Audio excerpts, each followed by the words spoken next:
할렐루야, 10월 22일 토요일입니다. 창세기 말씀 38장 12절부터 23절까지 말씀을 읽고 은혜 나누도록 하겠습니다. 얼마 후에 유다의 아내 수아의 딸이 죽은지라. 유다가 위로를 받은 후에 그의 친구 아둘람 사람 히라와 함께 딥나로 올라가서 자기의 양털 깎는 자에게 이르렀더니 어떤 사람이 다말에게 말하되 네 시아버지가 자기의 양털을 깎으려고 딥나에 올라왔다 한지라. 그가 그 과부의 의복을 벗고 너울로 얼굴을 가리고 몸을 휩싸고 딥나 길 곁 에나임 문에 앉으니 이는 셀라가 장성함을 보았어도 자기를 그의 아내로 주지 않음으로 말미암음이라. 그가 얼굴을 가리었으므로 유다가 그를 보고 창녀로 여겨 길 곁에서 그에게 나아가 이르되 청하건대 나로 네게 들어가게 하라 하니 그의 며느리인 줄을 알지 못하였음이라. 그가 이르되 당신이 무엇을 주고 내게 들어오려느냐? 유다가 이르되 내가 내 떼에서 염소 새끼를 주리라. 그가 이르되 당신이 그것을 줄 때까지 담보물을 주겠느냐? 유다가 이르되 무슨 담보물을 네게 주랴? 그가 이르되 당신의 도장과 그 끈과 당신의 손에 있는 지팡이로 하라. 유다가 그것들을 그에게 주고 그에게로 들어갔더니 그가 유다로 말미암아 임신하였더라. 그가 일어나 떠나가서 그 너울을 벗고 과부의 의복을 도로 입으니라. 유다가 그 친구 아둘람 사람의 손에 부탁하여 염소 새끼를 보내고 그 여인의 손에서 담보물을 찾으려 하였으나 그가 그 여인을 찾지 못한지라. 그가 그곳 사람에게 물어 이르되 길 곁 에나임에 있던 창녀가 어디 있느냐? 그들이 이르되 여기는 창녀가 없느니라. 그가 유다에게로 돌아와 이르되 내가 그를 찾지 못하였고 그곳 사람도 이르기를 거기에는 창녀가 없다 하더이다 하더라. 유다가 이르되 그로 그것을 가지게 두라. 우리가 부끄러움을 당할까 하노라. 내가 이 염소 새끼를 보냈으나 그가 그를 찾지 못하였느니라. 아멘. 예. 예, 감사합니다. 예, 어저께 말씀을 묵상하면서 말씀드렸던 것처럼 이 말씀은 역시 불미스러운 일입니다. 다윗의 조상이기도 한 유다를 좀 이렇게 멋있는 모습만 보여줄 수도 있을 텐데 그렇게 하지 않고 있는 그대로 그가 저지르는 이런 실수들, 실책들 그리고 정말 실망스러운 이런 모습들을 여과 없이 숨김없이 우리들에게 보여주고 있는데 우리는 이런 말씀을 대하면서 우리 자신의 부끄러운 부분을 볼 수 있어야 됩니다.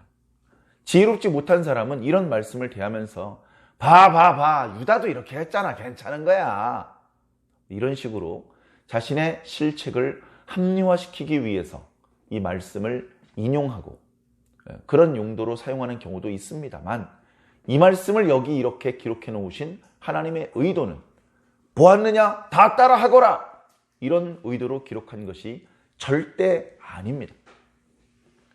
이 말씀을 통해서 우리 스스로 우리에게 있는 여러 종류의 부끄러운 모습들을 살펴보면서 그런 모습들이 우리들에 있다면 부끄러움을 좀 느끼고 아무도 보지 않는 곳에서 저지른 잘못인 줄 알았는데 이렇게 만천하에 드러나다 못해 성경에 기록되어서 자자손손 부끄러움을 당하게 될 수도 있다는 것을 기억하시기를 바랍니다. 하나님의 나라에서는 자는 자 중에 많이 깨어서 영생을 얻을 자도 있지만 수치를 당할 때 영벌을 받는 자도 있다. 영원한 부끄러움을 당하는 자도 있다. 그렇게 다니엘 선지자의 글에 말씀하고 계신데 우리는 이런 것들을 가볍게 여기면 안 됩니다. 1시간 벌 받는 게 좋습니까? 1년 벌 받는 게 좋습니까? 둘 다 나쁘죠. 그러나 더 오랜 시간 벌을 받고 고통을 당하고 부끄러움을 당해야 되는 것은 피해야 됩니다. 근데 1년 부끄러움을 당하는 게 아니고 100년 부끄러움을 당한다면 그 벌을 작은 벌이라고 할 수 있겠습니까? 그런데 우리가 지금 어리석은 결정을 내리면서 그것을 느끼지 못하고 고치지 못한다면 우리는 영원한 부끄러움을 당해야 됩니다. 그런 하나님의 형벌을 만나지 않으시기를 바랍니다. 그래서 이런 말씀들이 우리들에게 어쩌면 주어져 있는 것이죠.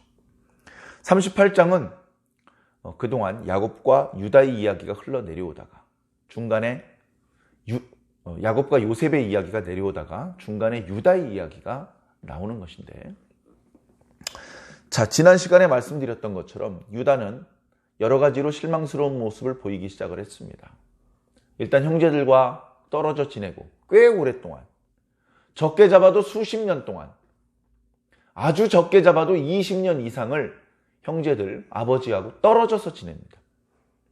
그리고 가나안 사람들과 어울리는 것까지는 이해할 수 있는데 가나안 사람의 딸을 자기 아내로 삼아버립니다.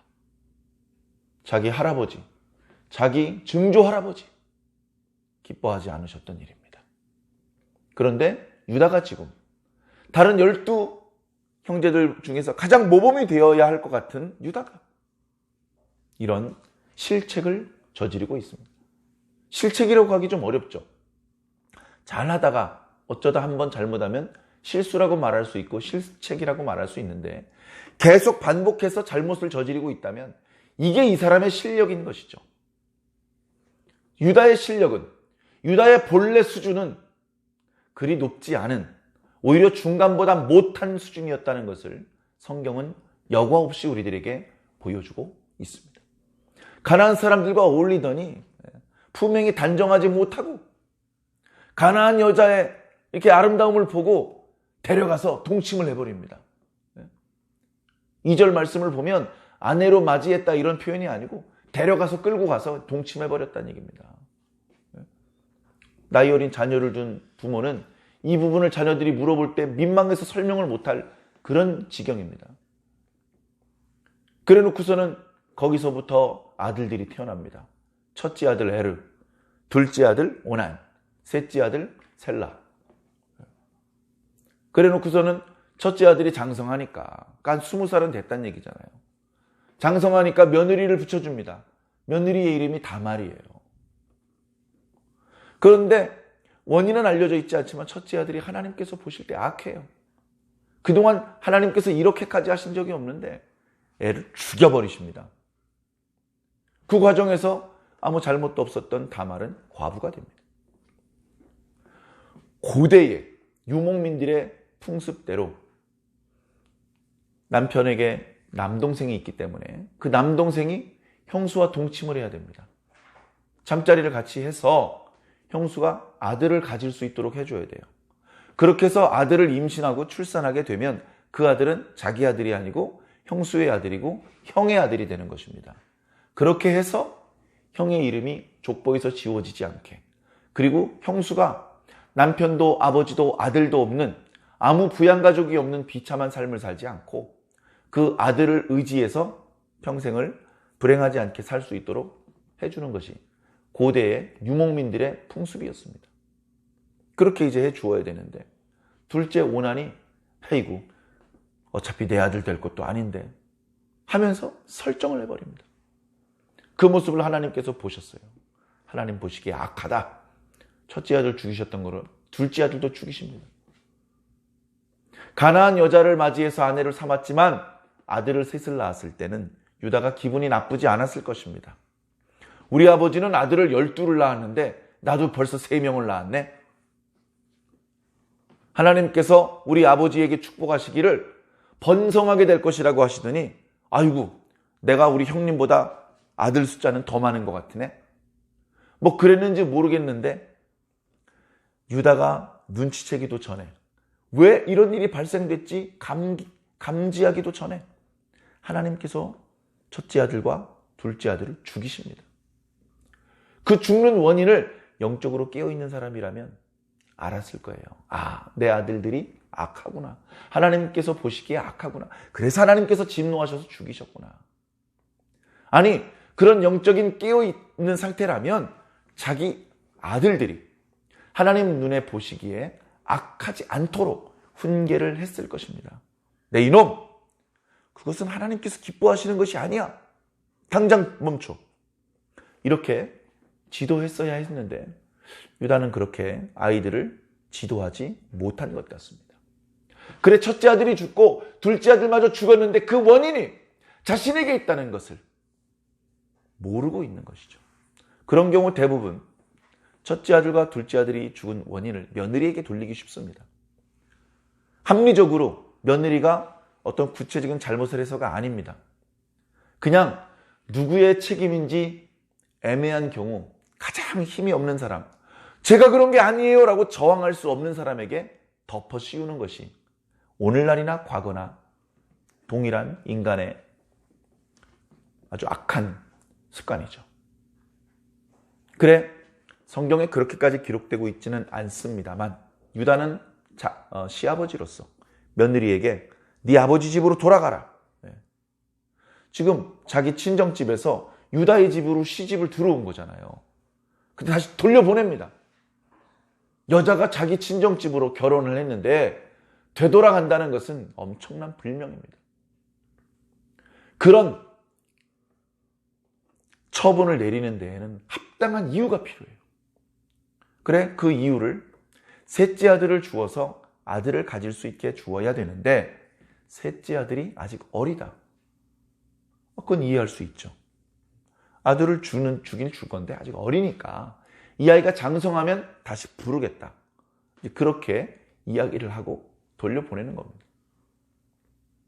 그런데 뒤에 보니까, 오늘 읽은 말씀에 보니까 유다의 진심은 그 다말을 그냥 버린 거예요. 다말의 그 남은 인생이 얼마나 비참하고 기구하고 동네 사람들의 손가락질과 웃음거리가 될 것인지는 생각하지 않고, 저 여자 때문에 첫째 아들, 둘째 아들이 죽은 것 같은데 셋째 아들까지 죽게 할 수는 없지. 그래서 셋째 아들 셀라가 충분히 장성했음에도 불구하고 그 며느리 다말을 부르지 않습니다. 자, 그런 상황 가운데 오늘 말씀의 상황이 펼쳐진 것이죠. 오늘 말씀에 보니까 유다의 아내가 죽습니다. 지난 시간에도 말씀드렸지만 이 여자는 가나안 사람 수아라는 사람의 딸이에요.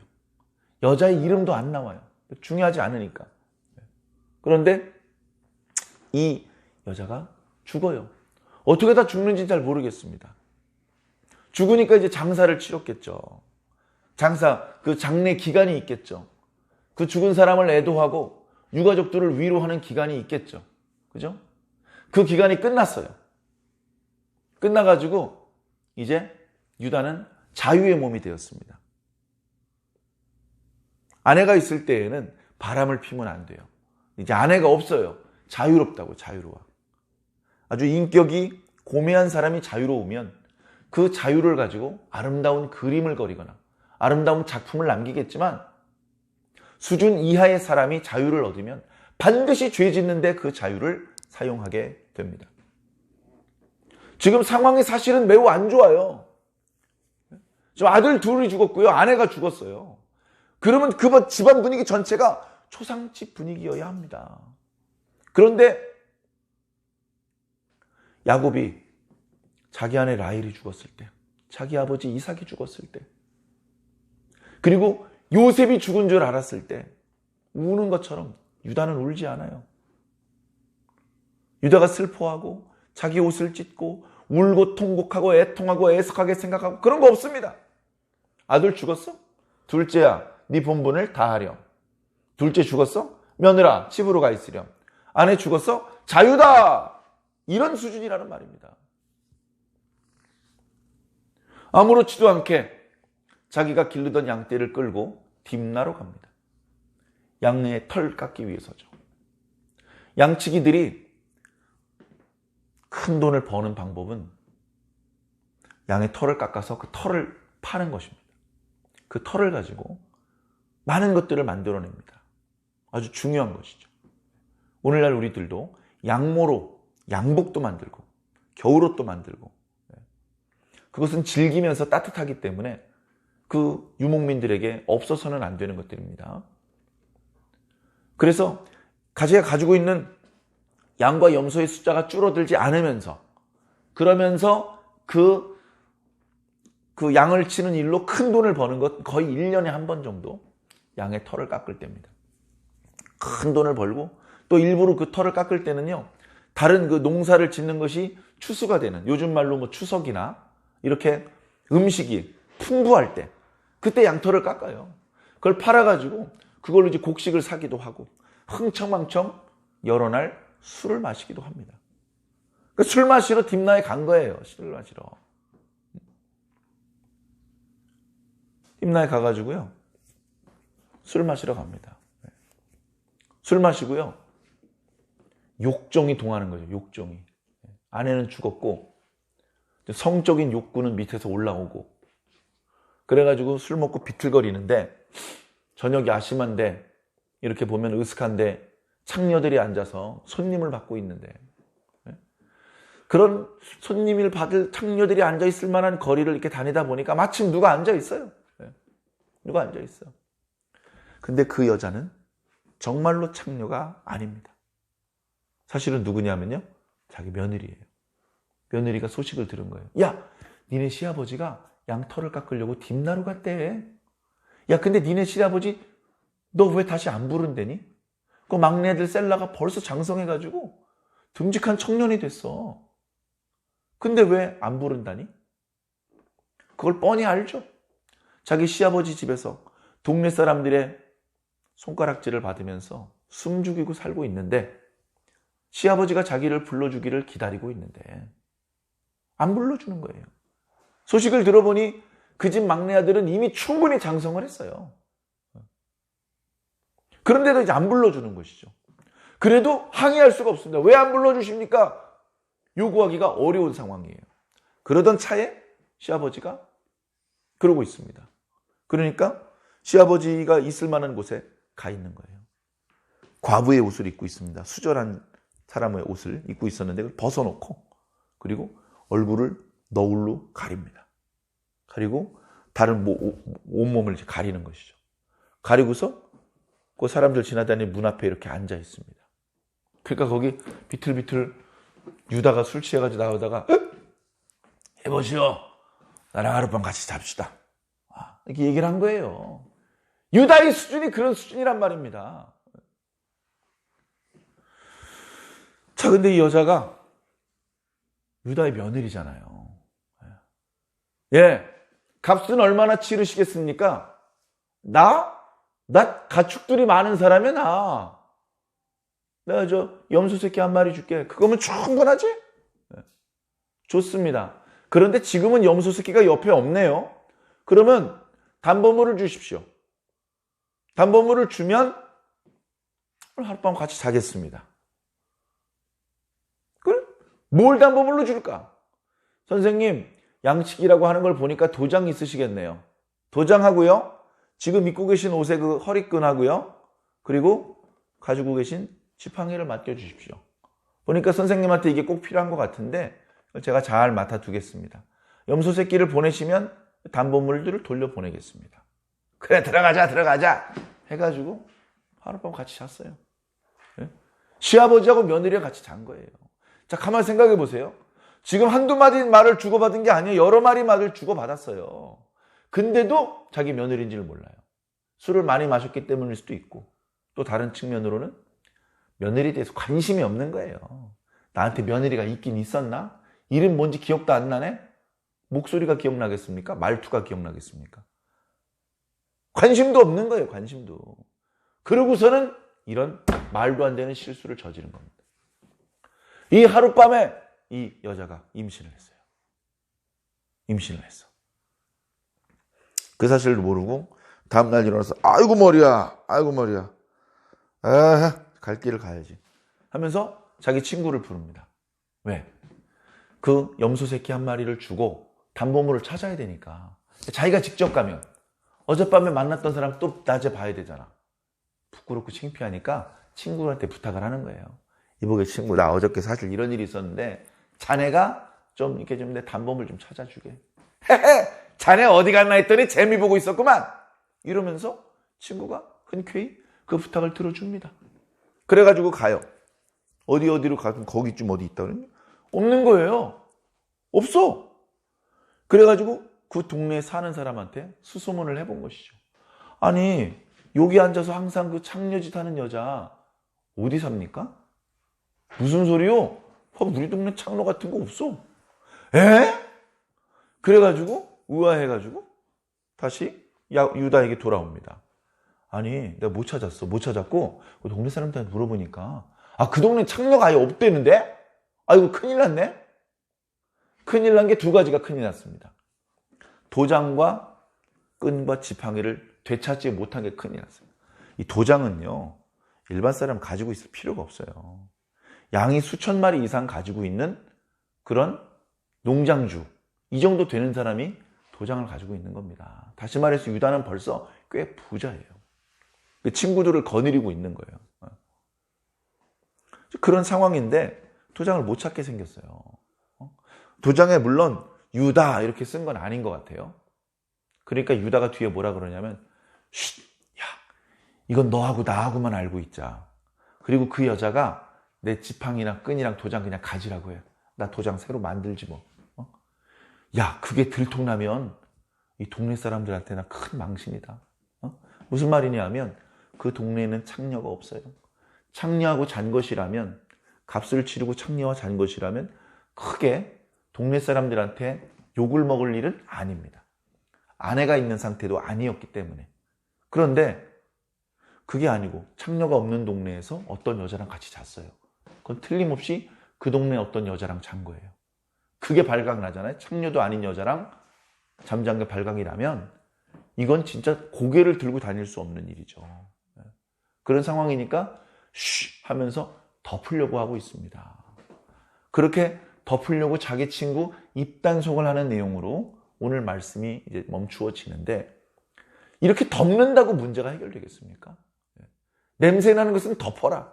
일본 사람들 사고방식은 그렇다고 해요. 근데 그런 식으로 덮으면 냄새가 안 나게 됩니까? 당장은 냄새가 좀 줄어들 수 있겠죠. 그러나 뚜껑 밑에서는요, 더 심하게 썩어 들어가는 겁니다.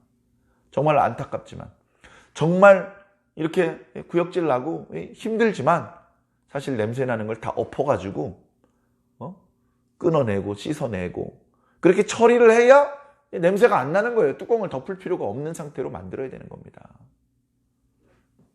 유다가 자기가 영적으로 하나님께서 하시는 일을 책임지고 있는 그런 사명자다, 그런 자기의 인식은 물론 없을 거예요. 암만 그게 없더라도 그 당시에 여호와 하나님을 믿는 사람이 생판 없는 사이에 그래도 유다는 아버지 야곱을 통해서 하나님을 느끼고 있던 사람이잖아요.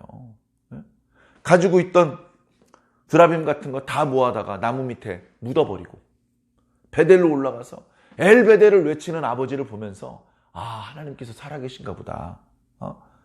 야, 하나님께서 도와주지 않으시면 저 세겜에서 베델로 오는 사이에 벌써 여러 번 뒤통수를 얻어맞았을 텐데 아무도 추격하는 사람이 없는 걸 보니까 이거 하나님께서 우리 도와주고 있는 거다. 이런 식으로 그래도 하나님을 좀 느끼던 사람이었습니다. 그런데 자기 동생만 사랑하는 아버지의 모습을 보면서 실망하고, 그나마 형제들과 함께 어울리는 곳에서 분리되고 나니까 이거 불신자보다도 더 악한 사람이 되어버렸습니다. 자기가 살고 있는 지역에서 제단을 쌓고 하나님의 이름을 부르고 그런 모습 안 나타나요.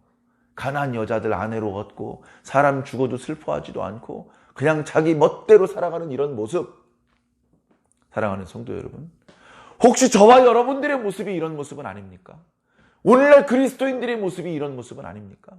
죄 지어도 돼. 야, 죄 안 짓는 사람이 어딨어. 죄 지으면 회개하면 용서해 주셔.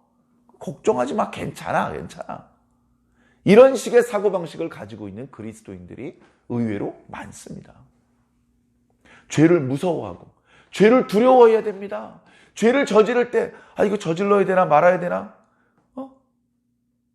아무 주저함 없이 죄를 저질러버리는 사람, 불신자보다 더 악한 사람 아니겠습니까? 사랑하는 성도 여러분, 그리스도인들은 그리스도인다워야 됩니다. 그죠? 학생은 학생다워야 되고, 아가씨는 아가씨다워야 되고, 군인은 군인다워야 되고, 강아지는 강아지다워야 되고, 그죠? 강아지가 고양이처럼 행동하면 칭찬받을까요? 학생이 깡패처럼 행동하고 다니면요. 군인이 건달처럼 행동하고 다니면요. 아가씨가 아줌마처럼 행동하면 이게 어울리지가 않는 겁니다. 그리스도인들이 불신자처럼 하고 다니면 어떻게 되겠습니까? 모든 사람들이 그 모습을 보면서 혀를 차면서 이렇게 얘기할 것입니다. 말세로다. 이젠 그리스도인들마저 썩었네. 다른데 다 썩어도 안 썩을 줄 알았던 그리스도인들이 썩었네. 이제 말세. 그런 말을 하게 될 것입니다. 우리가 우리의 선한 모습으로 세상의 어두워짐과 썩어짐 때문에 낙심한 사람들에게 희망을 줄 수 있고 용기를 줄 수 있고 하나님께로 그들을 이끌어올 수 있는 표지판 역할을 해야 되는데 우리가 먼저 썩어버리면 누구를 옳은 대로 이끌 수 있겠습니까? 사랑하는 성도 여러분, 우리 각자 자기 자신을 돌아봅시다. 자기 자신에 대해서 관대하면 안 됩니다. 너그러우면 안 됩니다. 남들을 바라보는 시선보다 더 엄밀한 잣대로 자기 자신을 살펴야 될 줄로 믿습니다. 사람에게 만족시키는 것이 아니라 우리는 하나님을 만족시켜야 하는 사람들이기 때문에 그렇습니다. 인간이기 때문에 어쩔 수 없다고 말하지 말고 우리가 할 수 있는 최선을 다해야 됩니다. 여러분들 지금 최선을 다하고 있습니까? 최선을 다할 수 있는 그런 저와 여러분들이 꼭 되기를 주의 이름으로 간절히 축원합니다.